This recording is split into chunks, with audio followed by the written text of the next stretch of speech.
আপনি চেয়েছিলেন দেশটাকে সাজাতে, কিন্তু আপনি পারেননি, আপনি ব্যর্থ হয়েছেন। আপনি চেয়েছিলেন দেশটাকে নতুন করে সাজাতে, আপনি দুর্নীতির বিরুদ্ধে লড়তে চেয়েছিলেন, আপনি পুরোপুরি সংস্কার করতে চেয়েছিলেন দেশটাকে, কিন্তু আপনি পারেননি কেন? আপনার উপদেষ্টারা, আপনার প্রশাসনিক যারা দায়িত্ব ছিল, আপনাকে চরমভাবে অসহযোগিতা করেছে।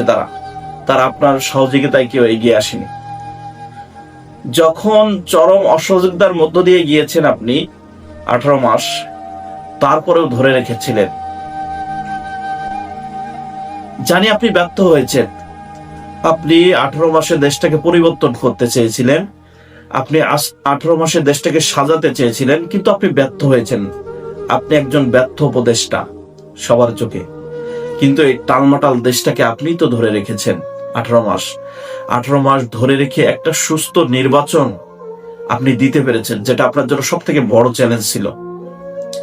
যে টালমাটাল দেশটাকে সুন্দর করে সাজিয়ে আমি একটা সুস্থ নির্বাচন এখানে দিব, যেটা আপনি সক্ষম হয়েছেন। আপনি ব্যর্থ হয়েছেন আমি জানি, কারণ যখন পুরো রাষ্ট্র আপনাকে অসহযোগিতা করেছে, তখন আপনার এখানে জিতবার আশা নেই, আপনি হারবেনই। তারপরে আপনি ধরে রেখেছিলেন এবং আপনি 18 মাস শেষে একটি সুষ্ঠু নির্বাচন দিতে সক্ষম হয়েছেন। মানুষ উৎসবের সাথে আজকে নির্বাচনে অংশগ্রহণ করছে, শুধুমাত্র আপনার কারণে। জানি আপনি ব্যর্থ হয়েছেন। আপনি যেভাবে সাজাতে চেয়েছিলেন সেভাবে সাজাতে পারেননি, আপনি যেভাবে চেয়েছিলেন সেভাবে হয়নি। আপনার উপদেষ্টারা আপনাকে সহযোগিতা করেনি। একটার পর একটা আন্দোলন, দাবি দাওয়া এই 18 মাস আপনাকে জর্জরিত করে তুলেছে। পাশাপাশি দুর্নীতির আখড়া, একেবারে নিম্ন সেক্টর থেকে শুরু করে উচ্চ কক্ষ পর্যন্ত শুধু দুর্নীতি আর দুর্নীতি, যেটা আপনার একার পক্ষে সামাল দিয়ে উঠতে আপনি পারেননি।